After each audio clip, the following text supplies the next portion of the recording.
Tamil Nadu, Karnataka, etc., in certain parts of South India for the last 15 years, preparing the Muslim community to come out of their backwardness and minority syndrome and to get empowered to play a positive role in India.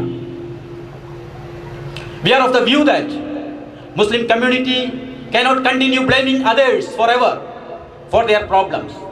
They have to stop blaming others for all their problems and identify their problems and strive themselves for their own future.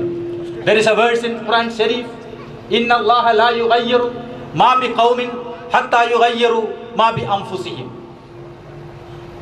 God Almighty Allah subhanahu wa ta'ala has cautioned not only Muslims, all societies that until a society themselves come forward, even Almighty Himself will not change their situation. Hence the Muslims has to come out of their backwardness syndrome and minority syndrome and start striving for their own development. At the same time, we feel that in a democratic setup, a government has its own role. The community, its leadership has to play its role, and the government has to play its role in order to empower Muslims on equal footing with other sections of the society. So I request all the political parties, all sections of the society to support Muslim community in attaining a development as equal to that of other communities and other sections of the society. Muslims are of course a minority in supposed to be Muslim countries. The Indian Muslim population is 15% strong, 15 crores strong. But unfortunately, this very large population is now in backwardness. Judge Sachar Committee has established that condition of Muslims is as equal to that of Dalits in India, and it is more backward than other backward classes. Our constitution stipulates reservation in education and employment, government jobs, as a remedial measure to end marginalization and backwardness and to ensure adequate representation to all classes of people, especially socially and educationally backward classes and the weaker sections. And now it is the turn of Justice Ranganath Mishra Commission. Mishra Commission report has been tabled recently in the Indian Parliament. And the Mishra Commission report has forwarded the real remedy. If Sachar Committee has made the diagnosis, Mishra Commission has made the real prescription. He diagnosed that, Sachar diagnosed that Muslims are most backward. And Mishra prescribed that reservation is the remedy. So Mishra Commission has asked the government of India to give 10% reservation in education as well as government employment exclusively for Muslims. But unfortunately, the central government has shown no signs of providing the reservation to Muslims. Again, unfortunately, even the minister in charge of minority affairs, Mr. Salman Khurshid, has himself stated that he finds very less chance of implementing Mishra Commission report. It is very unfortunate. If this is the fate that is dumped down upon a commission, the commission and its report becomes a sheer waste of national resources.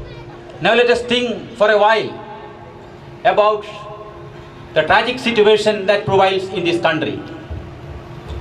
During these years, our beloved motherland, India, is engulfed in many challenges, both external and internal. The security and integrity of our nation are being challenged by communal and extremist forces. This turbulent occasion demands better social cohesion, peaceful coexistence, and mutual understanding among different ethnic and religious communities throughout the length and breadth of this country.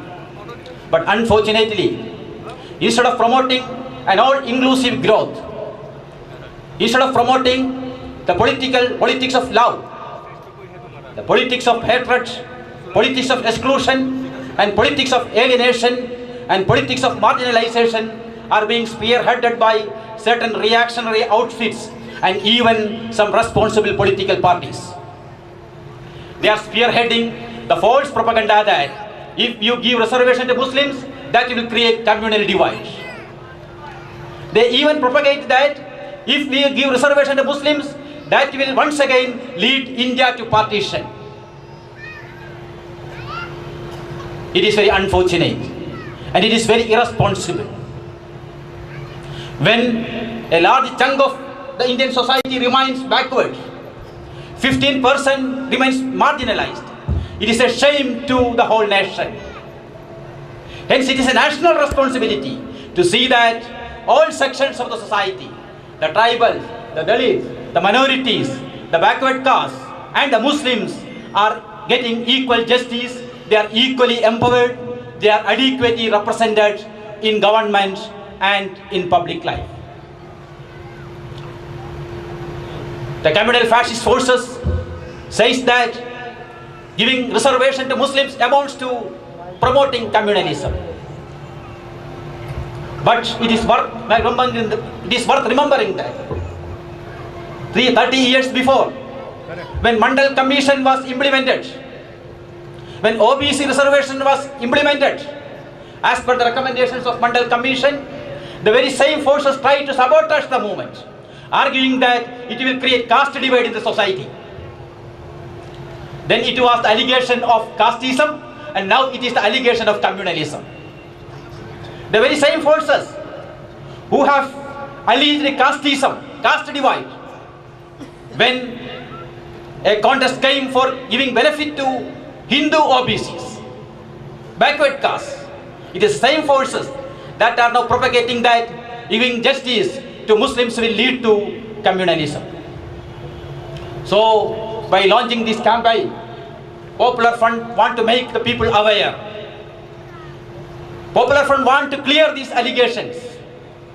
Popular Front want to expose the truthfulness behind the allegations against Muslim reservation.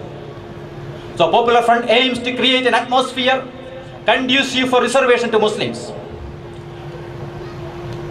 We very well know that the public opinion plays a vital role in framing party and state politics.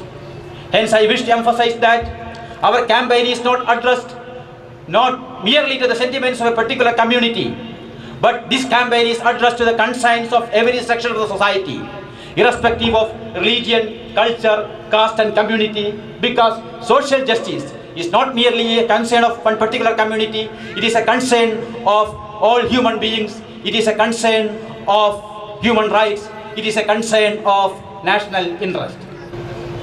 I don't think in this presidential address I should go deep into the issue of reservation, because we have an array of dignitaries who are experts and who are champions of social justice. Syed Shahabuddin, Suresh Karnar, Maulana Usman Beg and other dignitaries.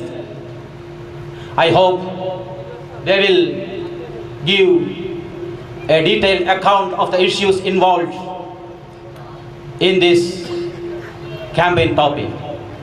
But one thing I should want to emphasize at this point, India is the greatest democracy in this world. We have a nation which describes itself in the very preamble of the Constitution as a sovereign, socialist, secular republic, which is duty bound to provide justice, equality, liberty and fraternity to all citizens and all classes. The chapter 3 of Indian Constitution, the chapter on fundamental rights, is the sanctum sanctorum of the Indian Constitution. It says that we, the nation of India, together will fight all discriminations based on caste, creed, religion, language and culture. But still again, the Constitution under Article